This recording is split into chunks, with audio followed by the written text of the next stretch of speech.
Շնորհակալ եմ, որ այսօր եկել եք, հարգելի լրագրողներ։ Մենք վաղուց ենք խոստացել, որ պարոն Ջալալ Հարությունյանի գործով վերջին իրադարձությունների վերաբերյալ ասուլիսով հանդես կգանք եւ կներկայացնենք մեր անհամաձայնությունը դատական ակտի հետ։ Ինչու մի փոքր ուշ եղավ, որտեղ դատական ակտին ծանոթանալու բողոքները գրելու խնդիր ունենք եւ ես եւ իմ գործընկերները փաստացի այդ 1 տարուց ավել տևած դատաքննության ընթացքում ուսումնասիրած ապացույցներին անդրադառնալու խնդիր ունենք, կրկին դրանք վերլուծելու, վկայակոչելու խնդիր ունենք եւ որը օբյեկտիվորեն նաեւ հաշվի առնելով ծանրաբեռնվածությունը ժամանակ էր պահանջում։ Մենք ցանկանում ենք իրականում բավականին ծավալուն բողոքներ ունենք այսօր 3 փաստաբանները առանձին բողոքներ են ներկայացրել եւ ամեն մի բողոքը կոնկրետ խնդրի է վերաբերվում կամ խնդիրների եւ միջինը բողոքների ծավալը 30 էջից ավել է, եթե մենք փորձենք այդ բոլոր փաստական հանգամանքները ներկայացնենք, շատ մեծ ժամանակ կտևի, բայց փորձենք հիմնական խնդիրներին անդրադառնալ։ Ջալալ Հարությունյանը մեղադրվում այն բանի համար, որ իբր երբ Ջուվարլուի մոտ տեղակայված D20 դիվիզիոնի հրամանատարությունը փորձել է ճշտել մոտեցող խմբավորման պատկանելիության մասին, Ջալալ Հարությունյանը, չունենալով բավարար ստույգ տվյալներ, միանշանակ կերպով իբր ասել է, որ այդ խմբավորումը մերոնք է, եւ դրանով ստեղծել է անպաշտպան վիճակ։ Սա մեղադրանքի էությունն է, եւ այստեղ մենք պետք է ձեզ ներկայացնենք, թե ինչ ապացույցներ կան Ջալալ Հարությունյանի կողմից նման արտահայտություն անելու հետ կապված առաջինը, եւ երկրորդ հանգամանքը, որ գործով ոչ պակաս կարեւոր է, արդյոք այդ պահին ենթադրաբար ճիշտ չկողմնորոշվելը խմբավորման պատկանելիության վերաբերյալ կարող է հանդիսանա անպաշտպան վիճակի մեջ հայտնվելու պատճառ զինվորական կանոնների համաձայն։ Մենք նաև կխոսենք դատավորի կողմից թույլ տված արարևույթ այլ խախտումների մասին, որոնք նույնպես ցույց են տալիս նրա անկողմնակալ դատավոր չհանդիսանալու փաստը։ Այսպես առաջին հանգամանքը, որ ուզում ենք լուսաբանենք, դա ինչ ապացույցներ կան, որ Ջալալ Հարությունյանը ասել է, որ խմբավորումը մերոնք է։ Տեսեք, ուրեմն այն, որ D20 դիվիզիոնի հրամանատարությունը խորացված հրամանատարական կետից ուրեմն կապավորների միջոցով փոխանցված տեղեկությունը ի վերջո ստացել է միանշանակ կերպով, պաշտպանական կողմը չի վիճարկել։ Մենք նույնիսկ մեր պաշտպանական ճառերում ուղիղ գրել ենք, որ հարգելի դատարան, մենք տեսնում ենք, որ D20 դիվիզիոնի հրամանատարությունը ինֆորմացիան եկել է մերոնք են։ Մեր խնդիրը այն է, որ այդ խորացված հրամանատարական սենյակում, երբ որ քննարկում ա եղել, եւ այդ քննարկմանը եղել են մասնակից սպաներ, եւ այդ տեղեկությունը ի վերջո Գենադի Բաղդասարյանը փոխանցել է, Գենադի Բաղդասարյանը կարող էր նաեւ ոչ այնպես փոխանցել բարերը, ինչպես հնչեցվել է Ջալալ Հարությունյանի կամ այլ հետախույզների կողմից։ Այս հանգամանքը առհասարակ քննության առարկա չի դառնում։ Այսինքն դատավորը մեծ հաշվով մեր հաստական տվյալին, մեր վիճարկված հանգամանքին բացարձակապես չի անդրադարձել։ Մեկ նախադասություն չի գրել դրա մասին։ Հիմա տեսեք, մի փոքր էս հանգամանքը ես ուզում եմ մանրամասնել։ Մենք գտնում ենք, որ այո, կար հավանականություն, որ Գենադի Բաղդասարյանը կարող էր Ջալալ Հարությունյանի խոսքը ոչ ճիշտ փոխանցել։ Ինչու կար այդ հավանականությունը։ Ես ներողություն եմ, բայց եթե ըստ մեղադրանքի Ջալալ Հարությունյանը ասել մերոնք են, դա նշանակում է, որ հայկական կողմն է, ուրիշ ինչ ձեր պետք է փոխանցվել այդ խոսքը, որ դրանք դառնային Շատ շնորհակալ եմ Արագ ջան, մենք հետո նաև հարցերին կպատասխանենք, բայց խնդիր չկա նաև ընթացքում, եթե կարևորություն եք տեսնում ասեք։ Տեսեք ինչ իրավիճակ ա եղել այդ դիվիզիոնում մինչև այդ տեղեկության փոխանցման պահը։ Սա պետք է համակցության մեջ դիտվի։ Դիվիզիոնի հրամանատարությունը մի քանի անգամ դիրք ա լքել։ Մինչ այդ 9-րդ կիլոմետր կոչվող տարածքում ա եղել դիվիզիոնի հրամանատարությունը տեղակայված, այնտեղ ինքնաձիգի ձայներ են լսել ու առանց համաձայնեցնելու որևէ վերադասողակի հետ նահանջել է։ Դրա մասին իմացել է բանակի հրետանու պետ Գենադի Բաղդասարյանը եւ ասել է, որ այդտեղից չեք կարողանում դուք ձեր խնդիրը կատարեք, պետք է առաջ գնաք։ Եվ տվել է մոտավորապես տեղակայման կետ, որտեղ պետք է գնան եւ տեղակայվեն, որպեսզի կարողանան մեր համազորային ուժերին աջակցեն կրակով։ Դրանից հետո գնում են Ջուվառլուի մոտ տեղակայվում են Դեքսյան դիվիզիոնի հրամանատարությունը։ Մի օր հետո առանց վերադասության համաձայնության կրկին դիրքը լքում են Դեքսյան դիվիզիոնի հրամանատար։ Այս ամեն ինչը մինչև Ջալալ Հարությունյանի մեղադրանքը պետքա նայենք։ Ինչու տենց եղավ։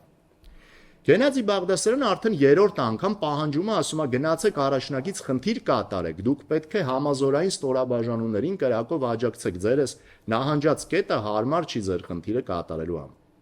Սա երկար կարան քննարկեն Գենադի Բաղդասարյանը ճիշտ է թե սխալ, բայց Գենադի Բաղդասարյանի սա գործողություններն է,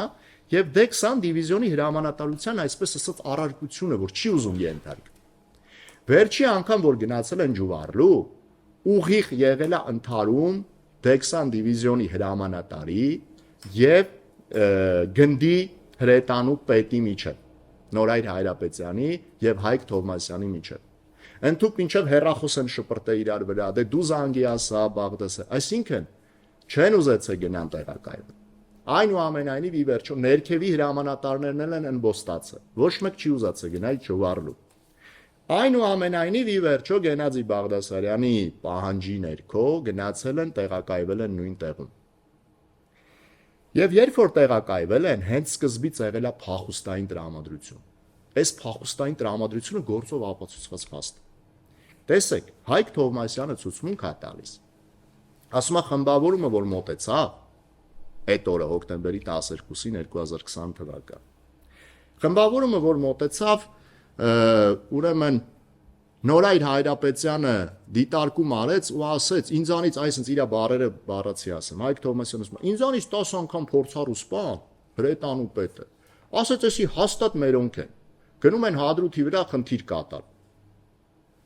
Այդ վաղ հարց է տալիս, իդեպ հարցը տվել է տուժող կողմի ներկայացուցիչ Լիպարիտ Սիմոնյանը, իմ գոլեգան։ Ասել է Հայկ Թովմասյան, բա որ ասում եք հենց սկզբից Նորայր Հայրապետյանը վստահաբար ասեց, որ մերոնք են։ Հələ բան չեն ճշտել, ուղղակի տեսել են։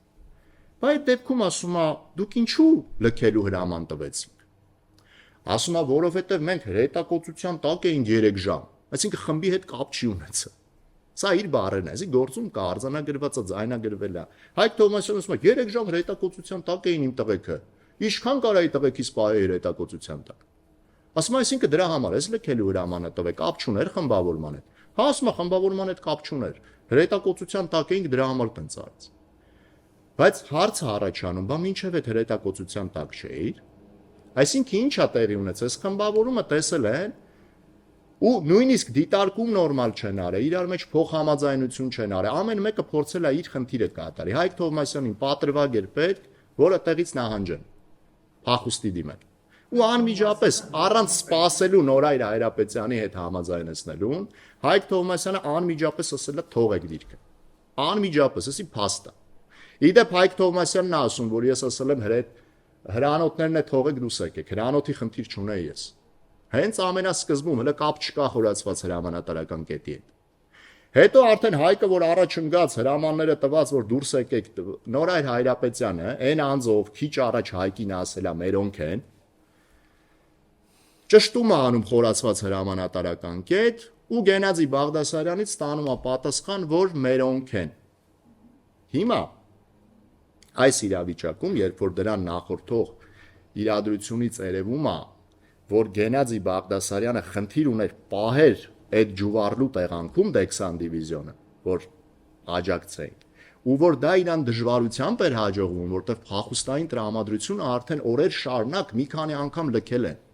Չի բացառվում, ավելի հավանական է դառնում, որ կարար այդ քննարկման ընթացքում տարբեր սպաներ, այդ թվում Ջալալ Հարությունյանը, ասեին կարող են մերոնք լինեն, պետք է որ մերոնք լինեն, ստե փախուստի դիմաց առաջի ՊՇ-ից զորք ունենք։ Եվ Գենադին դա հիմք ընդունելով փոխանցել ասեր մերոնք են, որ փախուստի չդիմեն։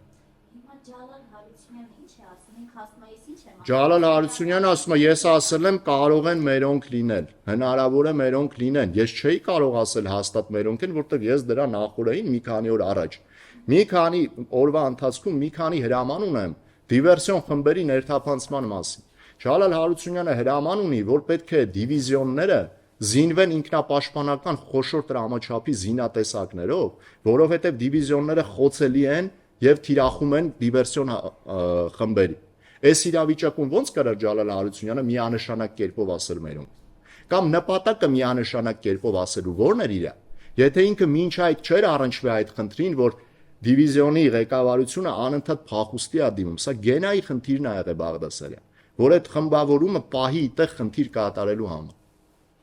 Ստեղ երկրորդ խնդիրը, որ նույնպես շատ կարևոր է, տեսեք, Նորայր Հայրապետյանը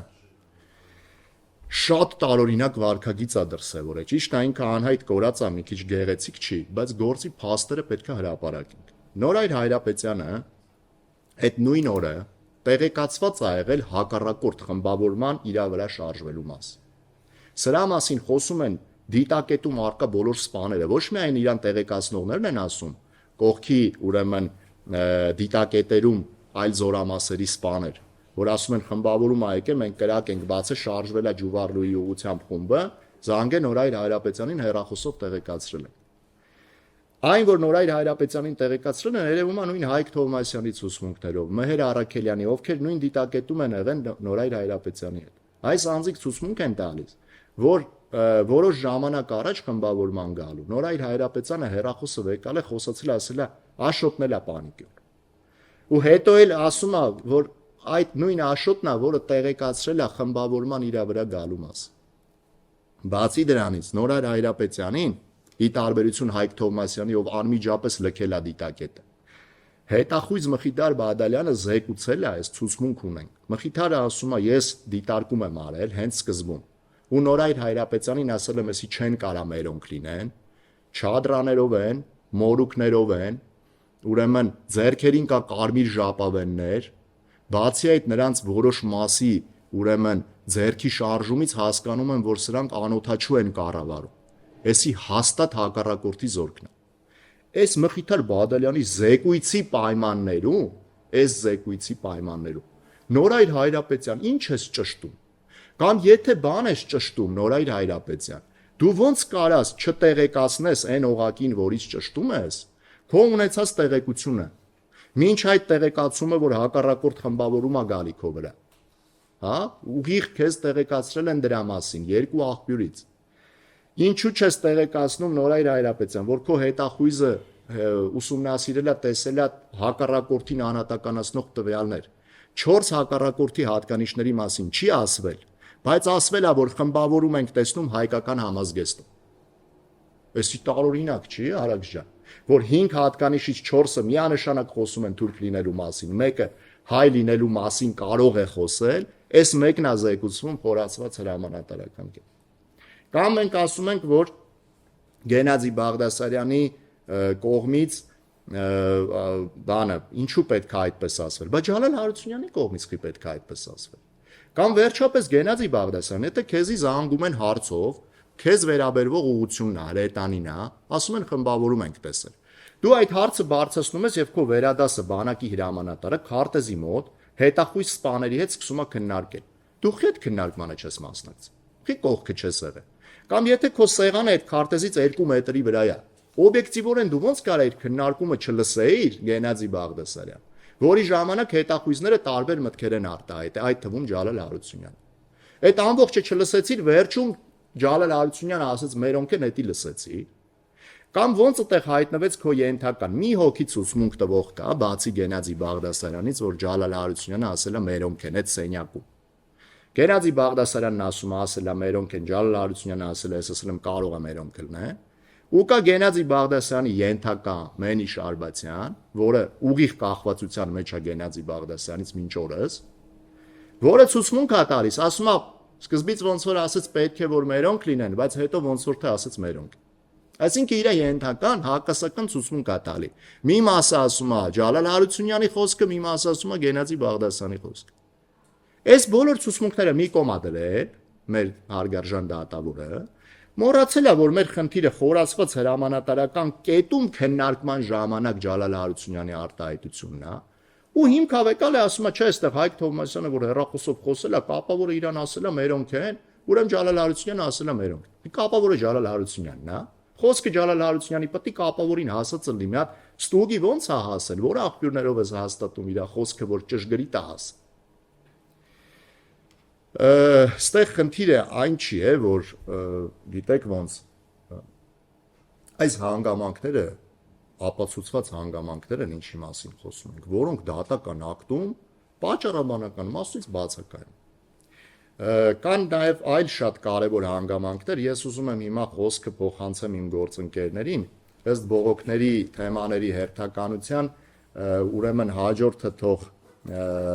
խոսի պարոն Նացականյանը, Անդրանիկ Նացականյանը նույնպես Ջալալ Հարությունյանի պաշտպանն է, դրանից հետո խոսքը կփոխանցենք Էդգար Այվազյանին, ով նույնպես Ջալալ Հարությունյանի պաշտպանն է, պարոն Նացականյան, խնդրեմ, ես վերջում կլրացնեմ, բայց այս պահին շարունակությունը դուք ներկայացրեք։ Շնորհակալություն։ Տեսեք, շարունակելով իմ գործընկերոջ խոսքը, այստեղ նաև շարունակության հետագա ընթացքի ժամանակ էլ գործի փաստերը վերլուծելիս, գործի փաստական հանգամանքները վերլուծելիս, գնահատելիս դատարանը կրկին մի շարք խախտումներ է թույլ տվել այս գործով, որոնք էական ու կարևոր նշանակություն ունեն գործի համար։ Տեսեք, մենք ունենք հետևյալ իրավիճակը, որ այս գործով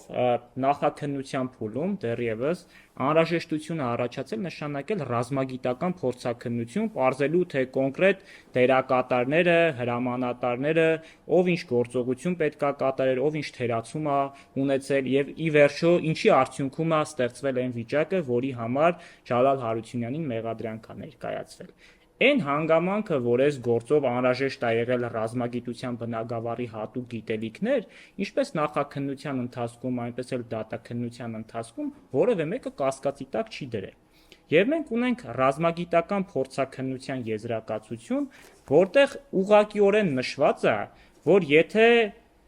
դիվիզիոնի հրամանատարները, ովքեր որ տեղում ղեկավարել են դիվիզիոնի գործողությունները, ճիշտ կատարած լինեին իրենց գործողությունները, օրինակ նշանակած լինեին դիտորդներ,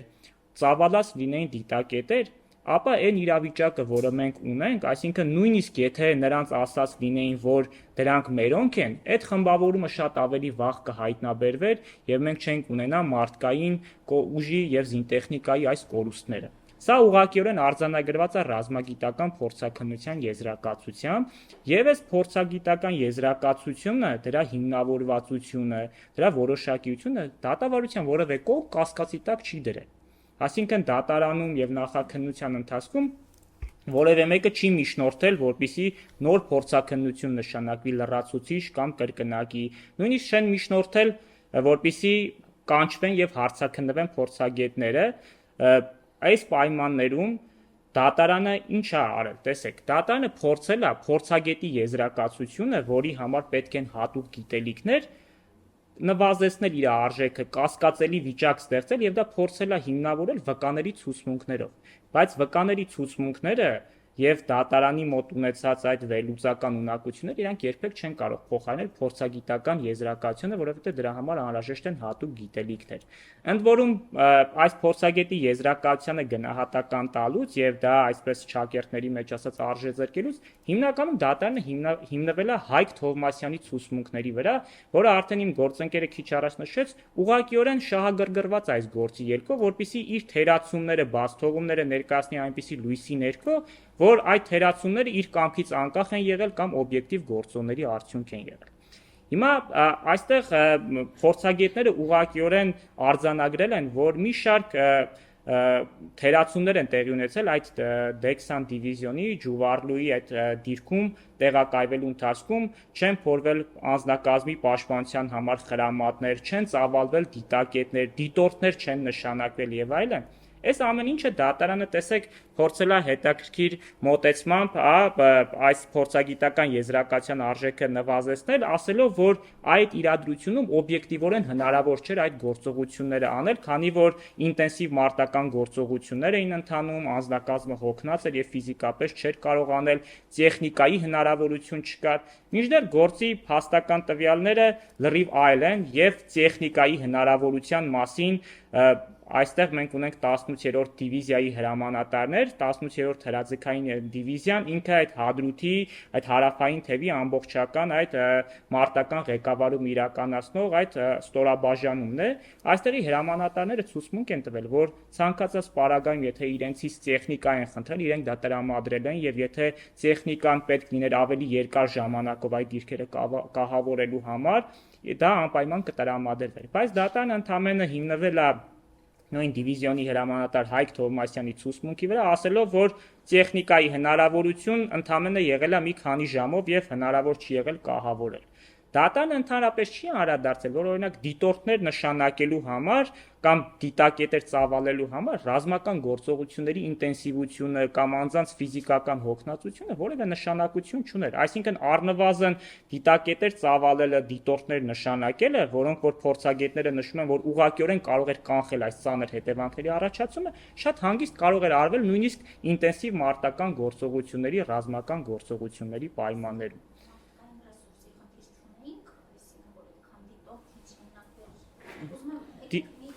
Մի բան եմ էլի որ հասկանալ, այդտեղ գտնվող ցանկացածի ամենաշատը ենթադրվում է հետաքրքիր է իր կյանքը, այդ թվում են մարդկանց, ովքեր ժամաններ են տալիս ու այն մարդկանց, որոնք այստեղ են։ Հիմա ո՞նց հասկացած, այսինքն չնշանակեցին, որ մերն են, այս մի հատ հասկանանք, ում է ցերունտու այդ պատշաճ քայլերը չիրականացնել այդ իրավիճակում։ Տեսեք, այս ամեն ինչը իրականում գալիս է այն իրավիճակից, որը քիչ առաջ իմ գործընկերը նկարագրեց։ Ի վերջո, այս ամեն ինչը ոչ թե այս հանգիստ եւ նմանատիպ պայմաններում է տեղի ունեցել, տեղի է ունեցել ինտենսիվ մարտական գործողությունների պայմաններում, երբ ամբողջ հրամանատարական կազմի մոտ այսի փախուստային եւ խուճապային տրամադրություն է ստեղծված եղել։ Այսինքն, ի վերջո իմ գործընկերը նկարագրեց, որ այդ ժուվառլու տեղանքում տեղակայվելը եւ հրամանատարության եւ դրա կազմում մտնող զինծառայողների համար այդպես ասած ցանկալի չի եղել եւ նրանք ամեն կերպ այսպես ասած չեն պատրաստվել այդտեղ երկար մնալ եւ հենց սա է հիմնական խնդիրը եղել, որ մարտական կանոնադրության մի շարք պահանջներ ուղղակիորեն չեն կատարվել։ Հենց սա է եղել ամբողջ խնդիրը, որ այդ պահանջները չեն կատարել։ Մենք չենք ասում, որ անձիկ իրանք դիտավորյալ դա չեն արել, որպիսի իրանց կյանքը վտանգի ենթարկեն։ Այստեղ խնդիրը այն է, որ դա փաստված է, որ դրանք չի կատարվել։ Եվ Հայկ Թովմասյանը եւ այն մյուս անձիկ, ովքեր որ հարցաքննվել են դատարանում, ըստ էության որևէ օբյեկտիվ պատճառ կամ անհնարինություն չեն մատնանշել, որ առնվազն դիտորդներ հնարավոր չէր նշանակել։ Մենք ի վերջո դատարանն էլ է դա հաստատել եւ գործի փաստերով էլ առնվազն այդ տարածքում D20 դիվիզիոնի անձնակազմը եղել է շուրջ 150 հոգի։ Եվ այդ 150 հոգուց հանգիստ կարող են 4-5 հոգի նշանակվել դիտորդներ եւ ըստ ռազմագիտական փորձակնության եզրակացության դիտորդները ավելի շուտ կբախվեին հակառակ ովքեր խմբավորմանները կբացահայտվեն եւ մենք այսքան մեծ օրուստներ D20 դիվիզիոնը մարդկային ուժի եւ տեխնիկայի չեն ունեն։ Եվ դատարանն ըստ էության իր դատավճռում ընդամենը նշել է, որ այդ տեղակայման մարտական կանոնադրությունների պահանջները զուտ չեն կատարվել ռազմական գործողությունների ինտենսիվության եւ անձնակազմի ողնած լինելու պատճառով։ Բայց այս փաստարկները ուղղակիորեն վկայում են, որ առնվազն այս դիտորդներ նշանակելը եւ դիտակետեր ծավալելը հնարավոր է եւ միանշանակ կարող է կատարվել։ Ռասնեմ ես հացի կապակցեմ բարեկշիռ, էլի տեսեք։ Ուրեմն սա երևի ամենաառանցքային կետերից մեկն է, որտեղ ռազմագետները ուղիղ պատասխանում են, ասում են բոլոր դեպքերում, այսինքն սկզբից քննարկում են, որ պետքա հրամաններ ինքնապաշտպանական լինեին, պարտադիրեր, պետքա լինեին SS հրանով, պետքա լիներ ուղիղ նշանակություն, կանոններն են դնում, որը կարևոր է, որպեսզի դիվիզիոնը պաշտպանության ընդունակ լինի։ Եվ այդ կանոնները գրում են, որ այս կանոնները եթե չի պահպանվել, պետքա նայենք ինչ ինտենսիվությամբ է, հեսա նայա, հետո վերջում գրում են ուղիղ հարցին մեր ռազմագետները պատասխանում են, ի վերջո ով է պատճառը, որ այս իրավիճակն եղել է, այս կորուստների մեղավորը ով է, ուղիղ պատասխան է գրվում, որ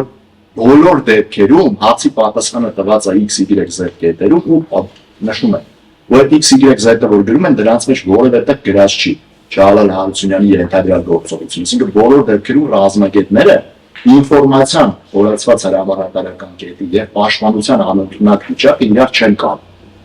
Ավելի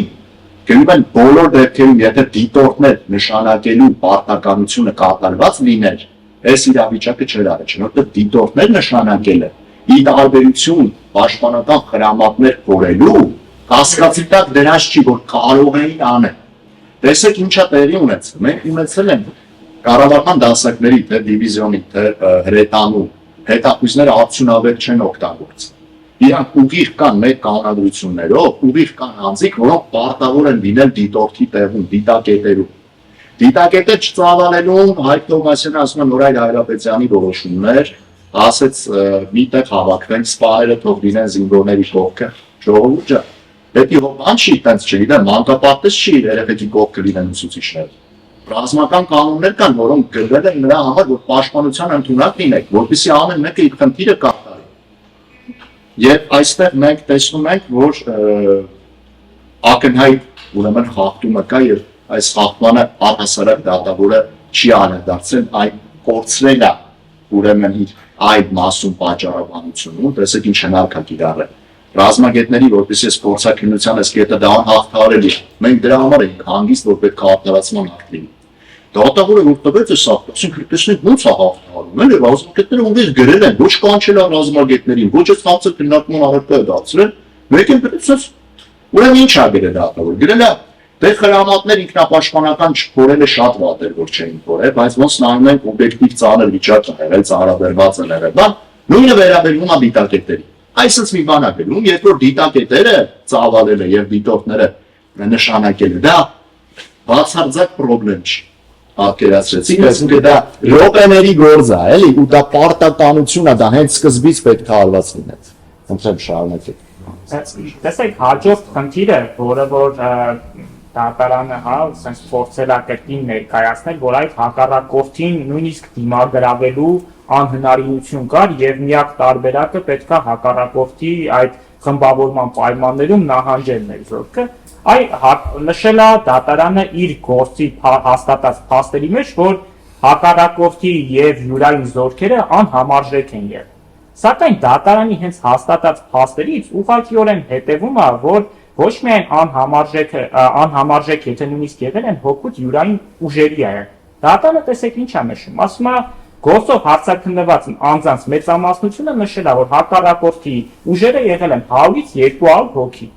Հիմա այս պայմաններում քրեական դատավարության նաև կանոնները,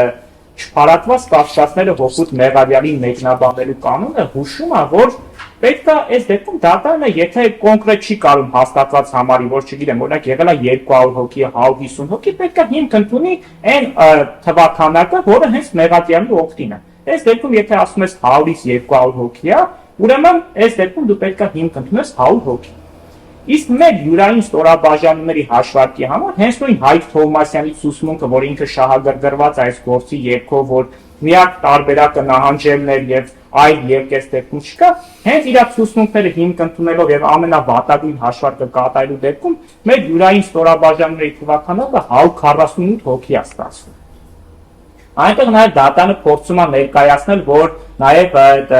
զինվածության հետ կապված խնդիրներ մենք ունենք, մերոնք զինված են միայն ավտոմատներով եւ կային այդ հրանոթները եւ այլն, բայց դրանից առաջ նաև այդ փաստական տվյալն ենք մենք ներկայացրել, դրանից մի քանի օր առաջ Պաշտպանության բանակի հրամանատար Ջալալ Հարությունյանը ուղիղ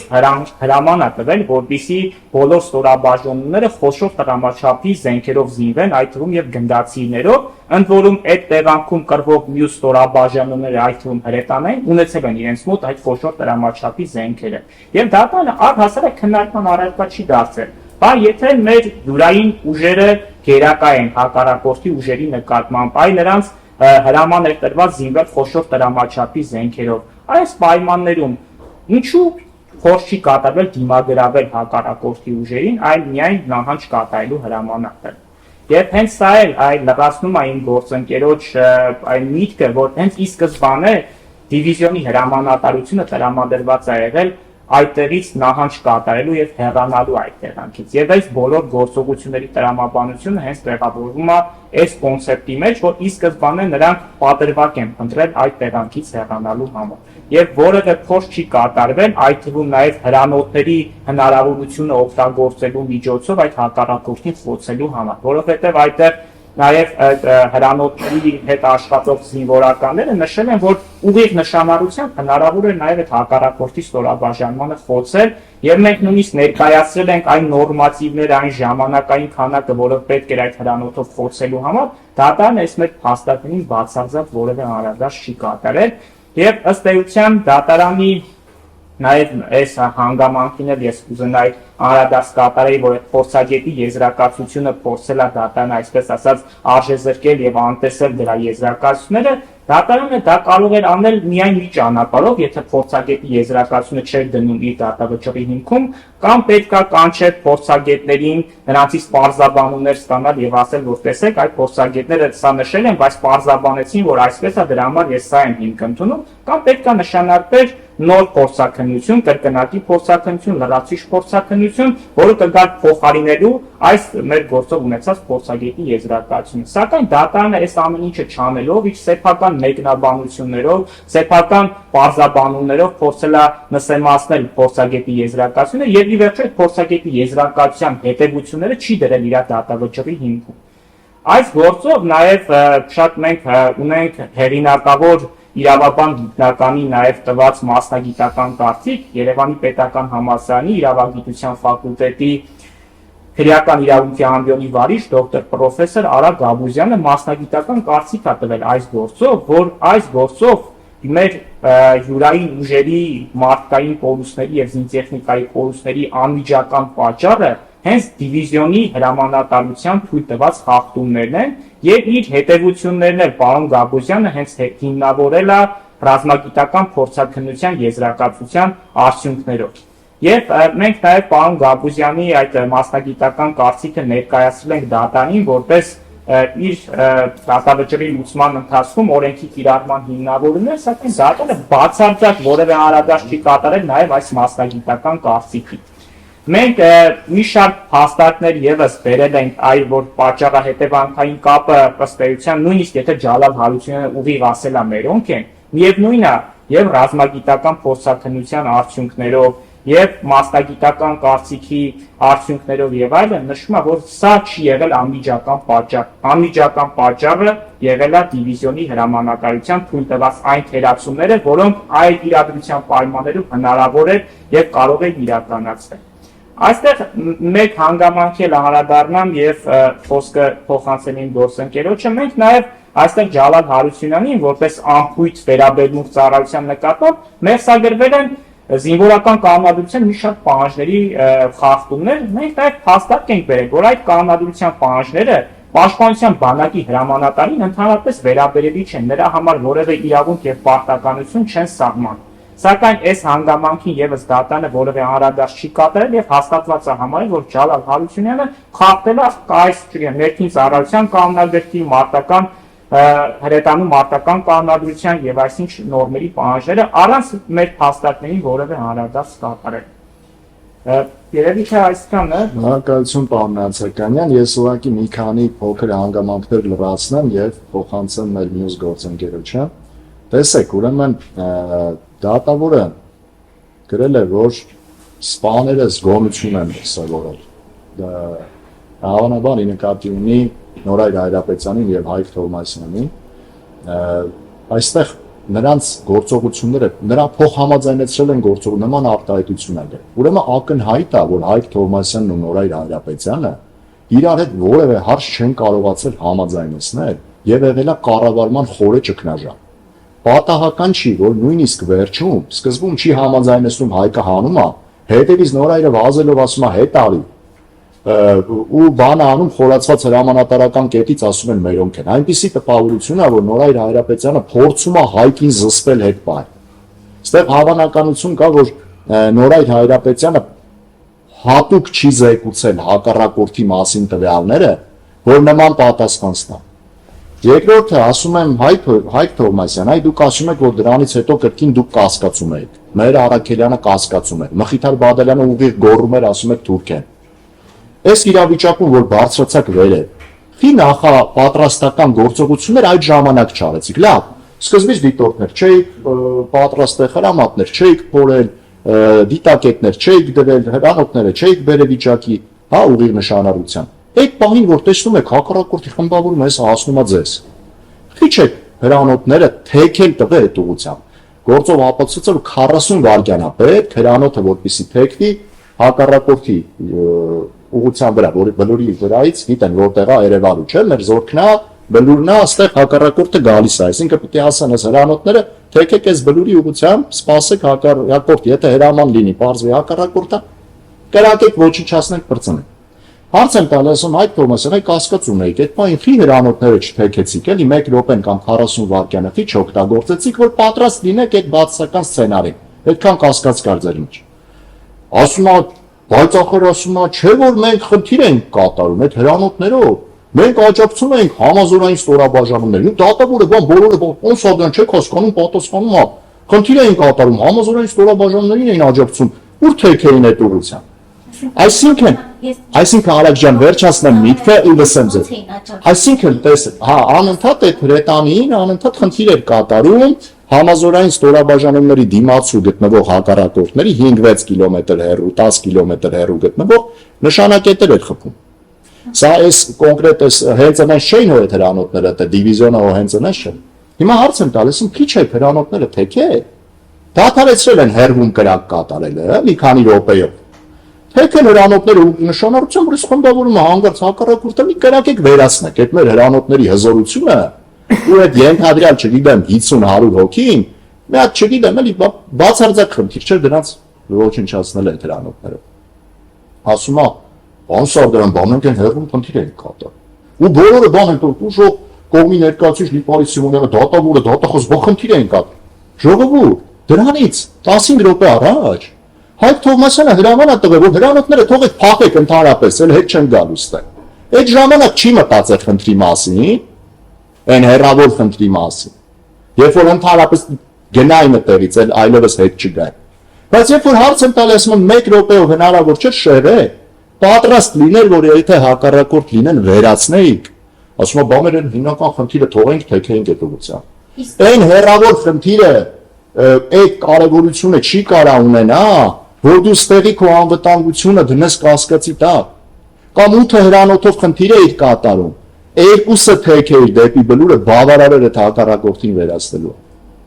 Սրա փոխարեն սպասել են մինչև հակառակորդը սկսել է կրակել, արդեն հայտնվել է վերևում։ Այդ ժամանակ էլ ընդամենը որ ասել Հայկ Թովմասյանը կազմակերպված փող լրացնող գործողություններով փորձեք ինքնապաշտպանվել, էլի կարող է ինչ-որ վիճակ կլներ։ Դրա փոխարեն ասել է ով ոնց կարա փախչի։ Այդ նույն ժամանակ երբ Հայկ Թովմասյանը ասել է ով ոնց կարա փախչի, Նորայր Հայրապետյանը ասել է շրջանաձև պաշտպանություն։ Պատկերացնում եք այն ներքևի հրամանատարի։ Երկու հրամանատար, մեկ ասում է փախչեք, մեկ ասում է պաշտպանվեք։ Բայց եթե տեսականորեն ընդունենք, որ կասկած կար, որ իսկապես մերոնք են, ո՞նց կոչնչացնեին։ Արաք ջան, ախր էդ եմ ասում, հրանոթը մեկի վրա պարզելն ու կրակելը տարբեր բաներ է։ Հրանոթը թեքում ես այդ ուղղությամբ, սպասում ես, հենց կրակեց, պարզվեց հակառակորդը կրակում ես ու ոչնչացնում։ Ինչ են իրանք ասում, ասում են հրանոթները չեք թեքե կրակել։ Ասում են, երբ որ արդեն հակառակորդը կրակում էր մեր վրա, երբ որ բլուրի վերևից իջնում էր, մենք չենք կարում հրանոթը թեքեին, որտեղ հրանոթի պաշտպանիչ վահանակը մենակ դիմացից է պաշտպանում, կողքից կխփեին մեզ։ Ստեղ կարանք երկար վիճենք, որ ժողովուրդ թող 2 հոգի էլ զոհելներ, բայց թեքեին վերացնեին։ Բայց դա չեմ ուզում դրա մասին խոսեմ ես։ Չեմ խոսում նրա մասին, որ ռացիաներ չի եղել, չեմ խոսում նրա մասին, որ իրանց սաղավարտները չեն հագել, բրոնեժիլետները չեն հագել, ինքնաձիգերը լիցքավորած ա եղել կիսապրատ։ Ուրեմն այն աշճանի եղել է բարձի թողի վիճակ, որ ուղղակի այդ բարձի թողի վիճակում դնել, ասել ըստեղ ոնց է գրել, հոգատար հրամանատարություն, որևէ ձև չենք հասկանում, էլի թե ինչ է սրանով ասել։ Ես ուզում եմ նաև մի կարճ անդրադարձ անեմ Նորայր Հայրապետյանը դեպքից հետո հեռախոսային կապի մեջ է դուրս եկել ու իր ասած այդ նախադասությունը, որը տուժողի իրավահաջորդ Արմեն Ասրյանն է ասում իր ցուցմունքով, ասում է ես Նորայրի հետ խոսել եմ, ասեց Հայկը թողը փախել է, Հայկի ասած ցուցմունքը այս նախադասության հետ էլ է հակասում։ Հայկ Թովմասյան, այսինքն Նորայրին թողել են այնտեղ, ինքն է էլի Հայկն հրաման տվողը վերևին է։ Իր գործընկերոջը ընկած վիճակում թողել է Նորայր Հայրապետյանին ու փախուստ է տվել։ Ու դա հաստատ չասեմ, բայց Ասյանի ցուցմունքից դա է ներելու ակնհայտ։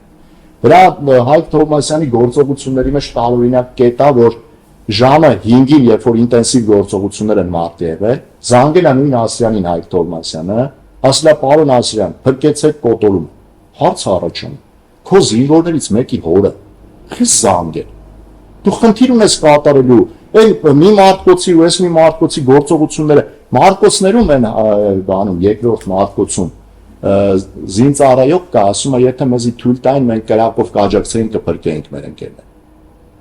Բայց ասում է հնարավոր չէ, տարբերակ չկար։ Ես առաջարկեցի, որ վերևի բլուրի վրա տեղակայվենք, կրակ բացենք, օգնենք դուրս գա, չթողեց։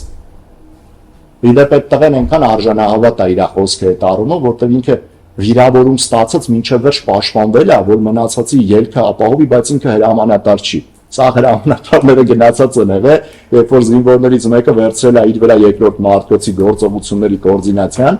Աֆրիկյանը, եւ ոնց պետք է նստեն ինքն էլ հետևից բռնված վիրավոր վիճակում դեռ կրակ է վարել։ Թույլտվություն ա ուզել, որ զորքը հանի վերևի բլուրից աջակցություն ցուցաբերի չեն թող։ Հիմա մենք շատ կան հանգամանքներ, որ կարանք խոսենք, բազմաթիվ են։ Օրինակ տեղեկություններ տեսեք, դատավորը մեծ թվի մասին է գրում, երբ որ մատյաններում գրած է 90 հոգի, երբ հրետանու շտաբի պետը ասում է 40 հոգի դեմից էր 20 հոգի կողքից 60 հոգու մասին է խոսում։ Տեղում մնացած զինծառայողը, որ գիշերել է մյուս օրը առավոտը հել է գնացել է Ալվիշնի Վիշակչյանը, խոսում է 15 հոգու մասին։ Բայց մենք ասում ենք, լավ, մատյաններում գրած է 90 հոգի, 90 հոգին եկեք վերցնենք ելակետ, չեմ ասում 15։ Խմբավորումը նկատողները ասում են 40 հոգի էր գալի այդ ուղղությամբ, ովքեր տեղեկացրել են Նորայր Հայրապետյանին նախապես խմբավորման այդ ուղղությամբ գալու մասին։ Դրանց ուրեմն Դավիթ Ավետիսյան, Աշոտ Սողոմոնյան, զանգերը կա հեռախոսանին, ապացուցված է էլի այս հանգամանքները։ Ուրեմն այս իրավիճակում դեմ չեմ, կարա 40 հոգի գար, 20 հոգի էլ ստեղից գար կամ 40 հոգի էլ ստեղից գար, բայց ինքը այս ապացույցները մի կողմ ա դրել, մի հատ ցուցմունք ա եղել, որտեղ 200 թիվն ա եղել, գրել է 200 հոգի։ Հետաքրքիր դատավոր է, էլի, իրա ուղղակի այդ, գիտեք ոնց որ ինքը նույնիսկ դատախազին ա գերազանց։ Դատախազը իր ճառում, ճիշտ է, մեղադրանքում ասում է 2 անգամ ա Ջալալ Հարությունյանը ասել մերոնք են, բայց ճառում ես Մենի Շարբացյանի ցուցմունքը դե որ ասում է մի անգամ ասել է հնարավոր է մերոնք են, մի անգամ ա ասել մերոնք են,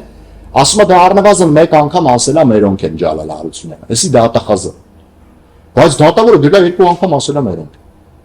Ուրեմն Հայկ Թովմասյանը ցուցմունք ա տալի, ասում է ես հենց սկզբից ասել եմ հրանոթները թողեք դուրս եկեք։ Մեղադրանքում դատավորը գրել է, որ հրանոթները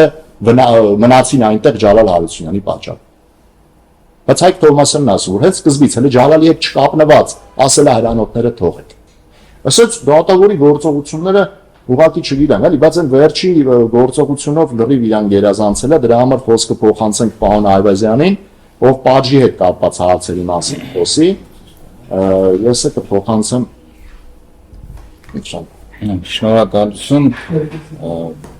Գործընկերներս արդեն մանրամասն նշեցին, թե ինչ հիմնավորումներ ունենք մենք, որով վստահ ենք, որ այս գործով պետք է արդարացման վերդիկ եւ հետագայում արդարացման դատավճիռ կայացվի,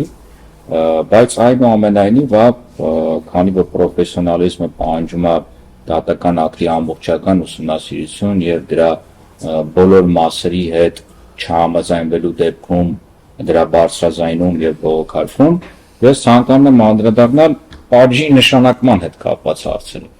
Երբ որ մեր դատավարությունը, նոր քրեական դատավարությունը օրենսգիրքը հատուկ փոփոխություն է կատարվել եւ այժմ երկու փուլից է կախվածած անձին մեղավոր ճանաչելու եւ պատիժ նշանակելու հետ կապված հարցերի քննարկումը։ Սկզբից վերդիկտով դատարանը ճանաչվում է մեղավոր կամ անմեղ, որից հետո լրացուցիչ դատալսումների ժամանակ քննարկվում են անմեղ ճանաչվելու դեպքում ռեաբիլիտացիայի հարցեր, մեղավոր ճանաչվելու դեպքում պատժի նշանակման կրման հետ կապված հարցեր։ Հիմա երբ որ մեղավոր է ճանաչվել Ջալալ Հարությունյանը, մեր կողմից համապատասխան միջնորդություն է ներկայացվել դատաբժշկական փորձաքննություն նշանակելու համար, որովհետև առերևույթ Ջալալ Հարությունյանը ունի կալանքին խոչընդոտող հիվանդություն։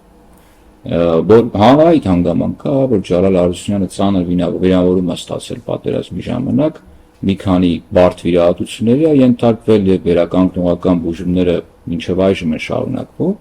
Եվ ախտորոշման մեջ ուղիղ ձևակերպում կա Ջալալ Հարությունյանի բժշկական փաստաթղթերի մեջ, ուղղակի կոնկրետ չեմ կարող նշել, որ բժշկական գաղտնիք պարունակող տեղեկություններ կան, այնուամենայնիվ ուղիղ ձևակերպում կա, որը համապատասխանում է կառավարության համապատասխան որոշմամբ սահմանված կալանքին խոչընդոտող հիվանդությունների մեկին։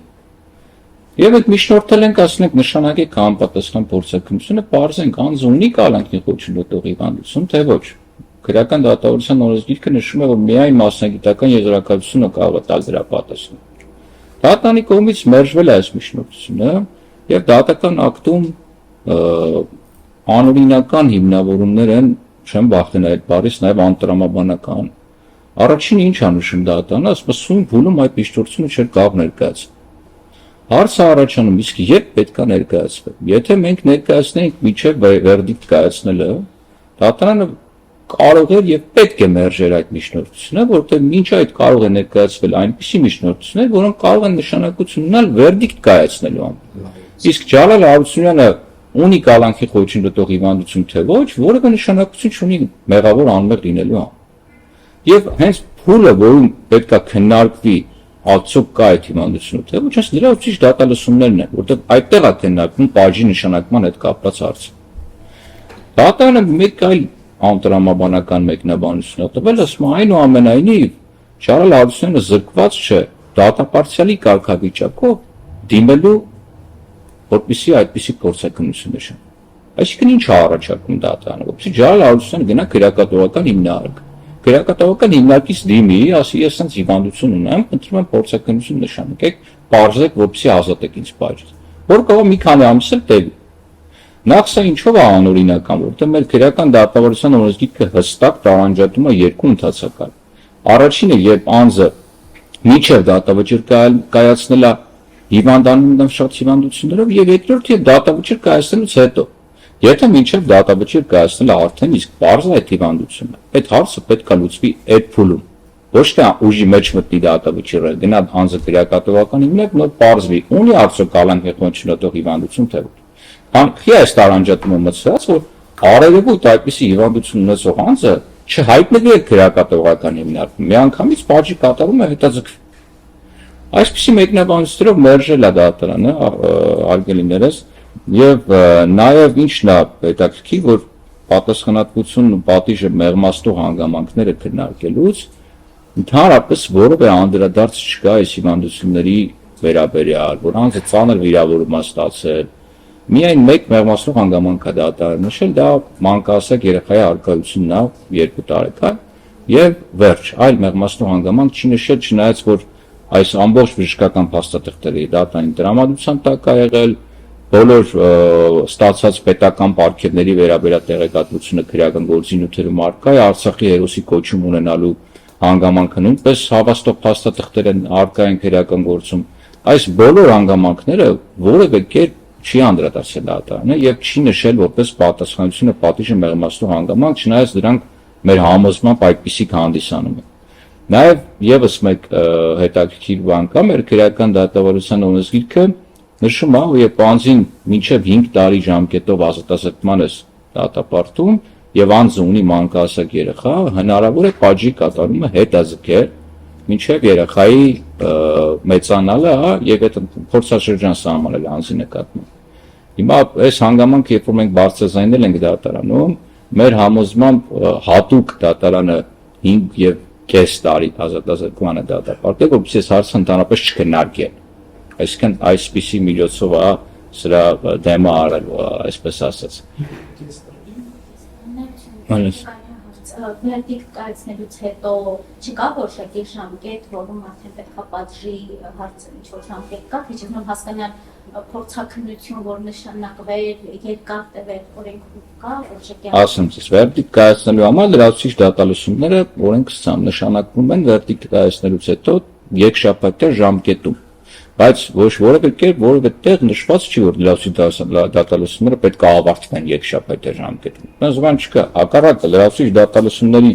ժամանակ հենց հետազոտվում են պատժի հետ կապված հարցերը եւ պետք կարող են ներկայացվել պատժի հետ կապված հարցերի վերաբերյալ ապացույցներ։ օրինակ մենք երեխայի ծննդյան վկայականը ներկայացրել ենք այս լիարժեք դատարանների ժամանակ։ Հարցը առաջանում, եթե այդ փուլում մենք չենք կարող նոր ապացույցներ ներկայացնել, բայց այդ ապացույցը ընդունել դատարան։ Եթե ինքը ասում է այս փուլում ես չեմ կարող փորձաքննություն նշանակել, որովհետև արդեն լրացուցիչ դատարանների փուլում է։ Ուրեմն այն մյուսը պետք է չընդունել, ասել, այս փուլում չեք կարող սա ներկայացնել։ Ուղիղ կներեք Ես ուղղակի չեմ հստակիշում նախնական դատարանների ընթացքում ինչ միջնորդություններ կան ներկայացվում, չէ՞, թե ինչ եք պատրաստվում, ինչու այդ փուլում չի ներկայացվել։ Ասեմ ձեզ։ Ուրեմն ես կարամ ուղիղ մեջ բերումը ասեմ այս բաներից, նախնական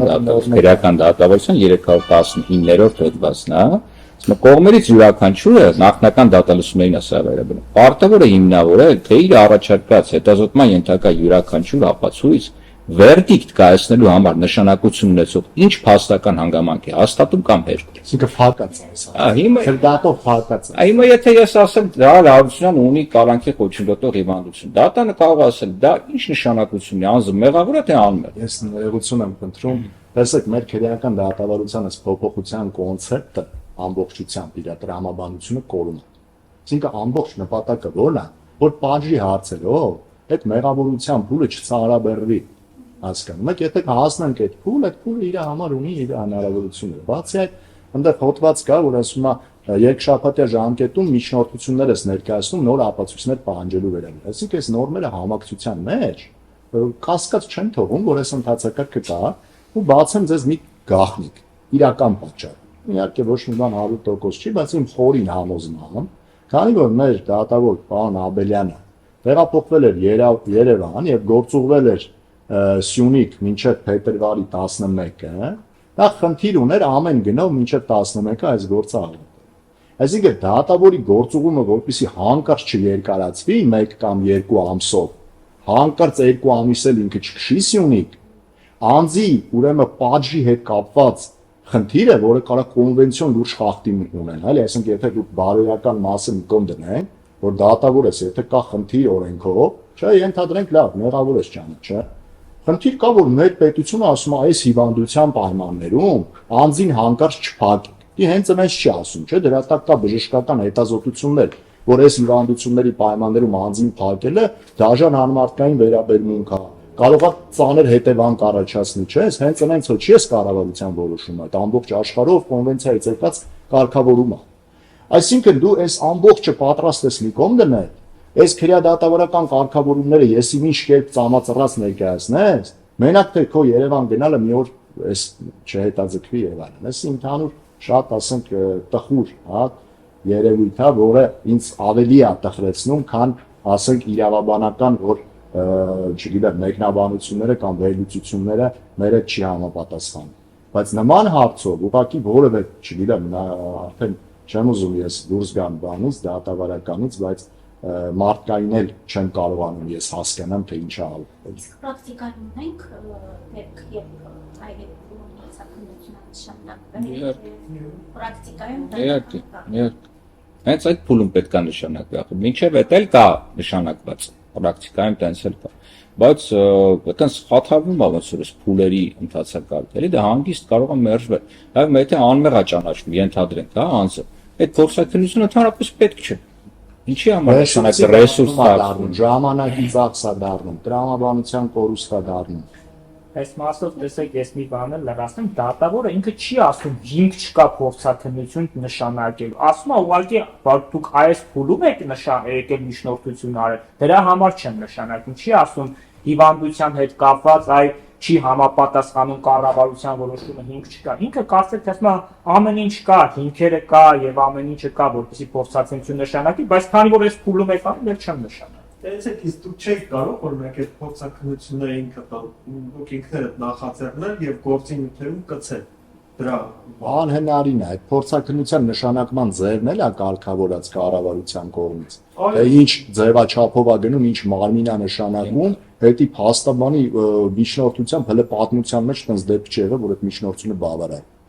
Միայն վարույթ իրականացնող մարմնի որոշման պատա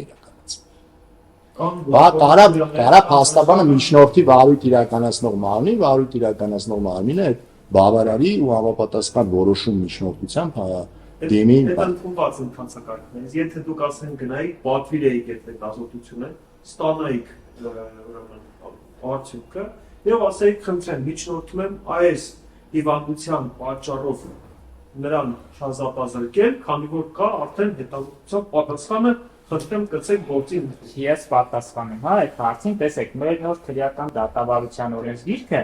կողմին հնարավորություն է տալիս բերելու փորձագետի կարծիք, որը եւս ապացույցի տեսակ է։ Բայց դրա հիման վրա դատարանը եւս պետք է նշանակի փորձաքննություն, որ եզրակացություն լինի։ Չեք հավատում, կարող եք նշանակել ու Այս դատարանը ասում է դուք այս փուլում չեք կարող այս հարցի վերաբերյալ փորձագետի եզրակացություն տալ։ Այսինքն ինքը ի սկզբանե բացառում է փորձագետի եզրակացություն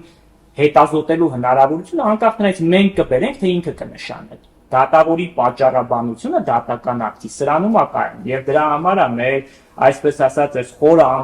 անհամաձայնություն այս ամեն ինչի հետ, որ մեր դատավարության փուլի ամբողջ տրամաբանությունը դատական ակտի պատճառաբանությունը խաթարել է։ Այսինքն այդ հարցը պետք է քննարկվի այդ փուլում էլ եկել են ձեր առջև այդ հարցը բարձրացրել են։ Այսինքն եթե մենք դա անենք, ոչ թե կարճացնելու ենք process-ը, այլ ավելի երկարացնելու ենք։ Մեկ քայլի փոխարեն երկու քայլ ենք անելու այս հարցի համար։ Ես մի ավելացում էլ անեմ սրա հետ կապված, նույնիսկ եթե օրենքով նախատեսված չլիներ, հա, որ այս փուլում կարելի է այդպես բան անել։ Եթե դատավորը տեսնում է, որ անձի մոտ առերևույթ այդ հիվանդությունը ուղիղ նույն ձևակերպումով կա,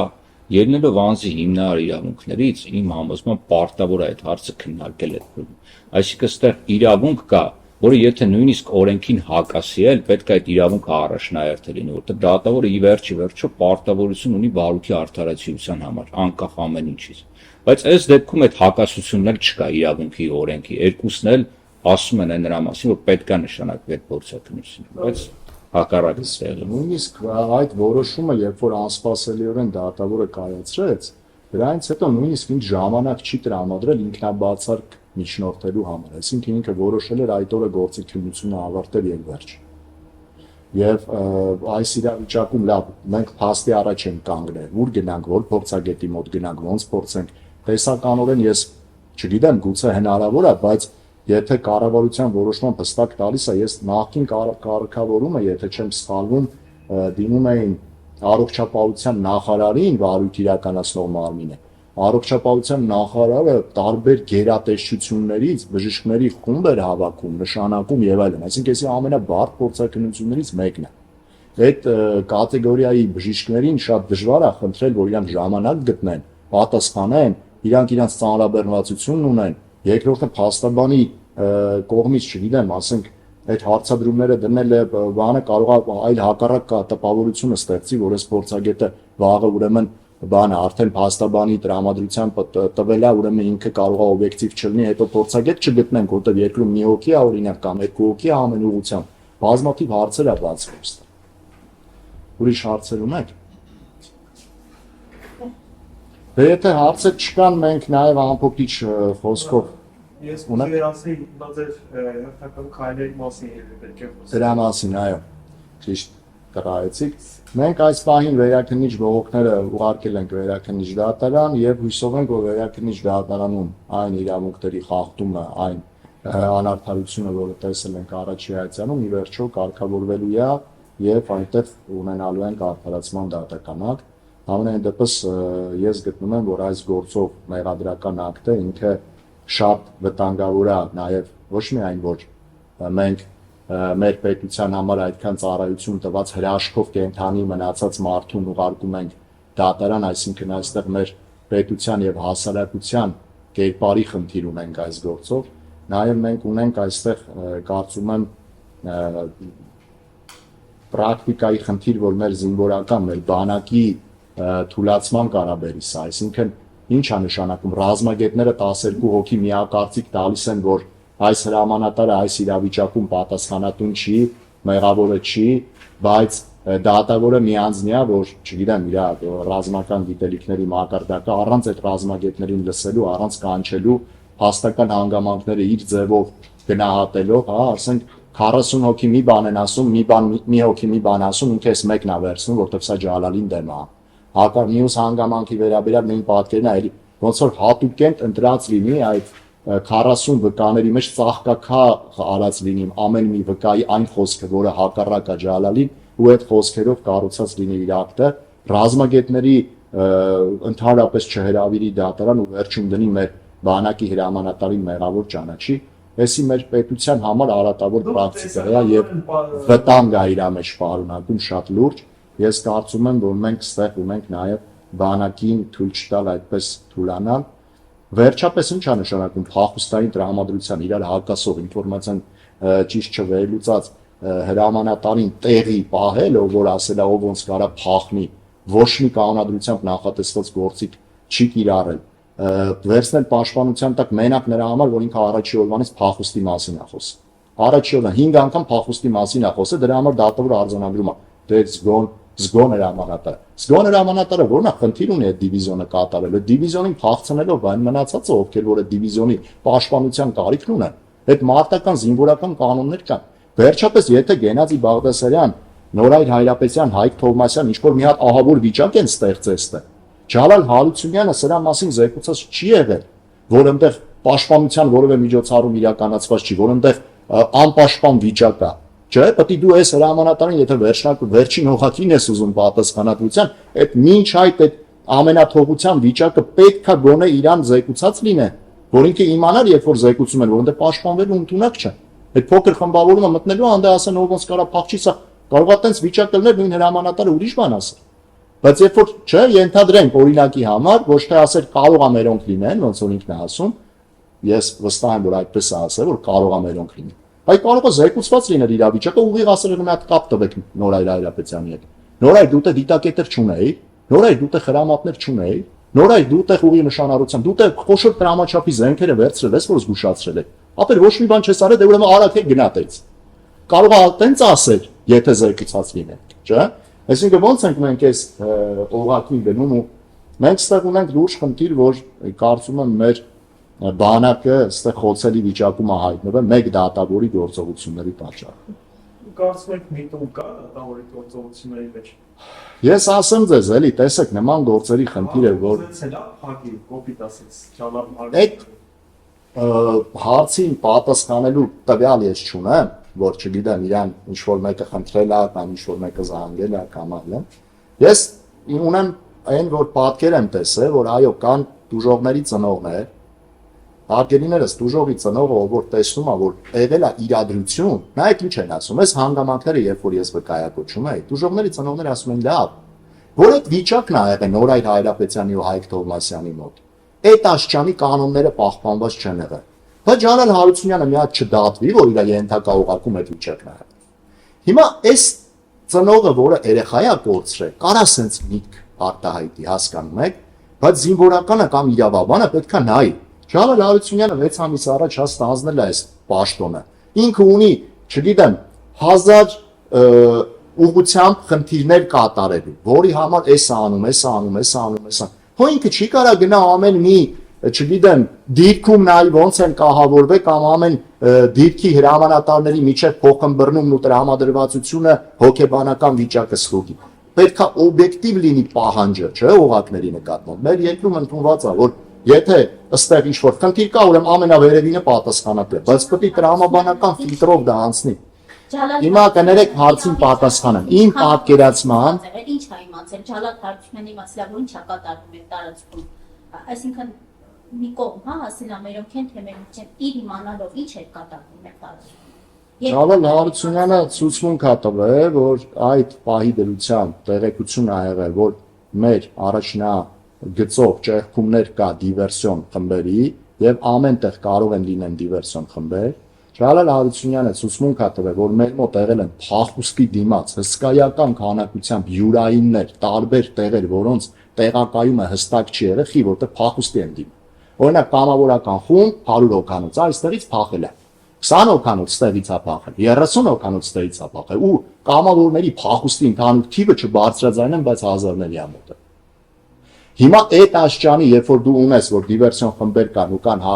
յուրայիններ, դու այս երկու ինֆորմացիայի մեջ պետք է գործես, որտեղ եթե մի քիչ անզուշ խոսած, կարող է դրանք յուրայիններին խոցեն վերացնել։ Լավ, ասենք փախուստի դիմաց են, չի նշանակում դիմերոնց վերացնել։ Դից զգուշ լինենք, զգոն լինենք։ Այսինքն, երբ որ հրամանատարին զեկուցվում է մի իրավիճակում, երբ որ պաշտպանության խնդիր չի կարա լինի, այսինքն դիվիզիոնը առերևույթ պաշտպանության ընդունակ է, եթե կանոնադրությամբ կատարել է իր պարտականությունները, տեղակայել է դիտորդներին եւ խրամատները պատրաստել է եւ մյուս բոլոր գործողությունները խոշոր տրամաչափի զենքեր եւ այլն կատարել է։ Այս իրավիճակում առաջնային խնդիրը վերևինին, եթե զեկուցում են, որ հանդերձ մերոնց չխոցի։ Սենց իրավիճակ կարա լինի, բայց սա տեսական բաներ ենք մենք խոսում։ Մենք ունենք փաստեր, որ եղել է քննարկում սպաների սենյակում խորացված հրամանատարը եւ սպաները ցուցմունք են տալի, ամենայն դեպս Նվեր Մարտիրոսյանը ասում է ըստ էության նույնը ինչ որ Ջալալ Հարությունյանը ասում է, եկավ նայեցինք առաջի տշից ասին, որ յուրայիններ կան, բայց ունենք նաեւ ինֆորմացիա, որ կարա հակառակորդը լինի եւ ասվել է, որ կարող է մերոնք լինեն, բայց հաստատապես չի ասի։ Այստեղ այս խոսակցությունը պետք է բոլոր տրամաբանական կանոններով Գենադի Բաղդասարյանը լսած լինի։ Այս իրավիճակում եթե հանկարծ ենթադրաբար Ջալալ Հարությունյանը ասեր, չէ, մերոնք են, այսենց Գենադին ու մյուս սպաները պետք է ասեին, չէ, դե բայց այդպես եք ասում, պարոն հրամանատար, ախր հենց նոր քննարկեցին, կարա նաև դիվերսիոն խումբը։ Հասկանում եք։ Այսինքն տրամաբանությունից դուրս է դառնում այս մեղադրանքը, նույնիսկ այդ կետից սկսած։ Ու միակ տրամաբանական մեկնաբանությունն է, որ Գենադին այնքան է խնդիր ունեցել պահելու այս դիվիզիոնը այդտեղ, որ կարար օրինակ հնարավոր է մերոնքը ասել մերոնք են, որ մենակ թե պահիտը։ Հասկանում եք, որտեղ ցանկացած մի փոքր կարող է մերոնք լինեն արտահայտությունը ըստ Գենադիի տրամաբանության Բաղդասարյան։ Կարար եւս մեկ փախուստի հիմք տար։ Այնքան էին փախը։ Ստեկար խնդիր։ Այս խնդրին բախշի չի, ընդհանրապես չի անդրադարձել արտադրում։ Երևի այսքանը, շնորհակալ ենք եւս մեկ անգամ։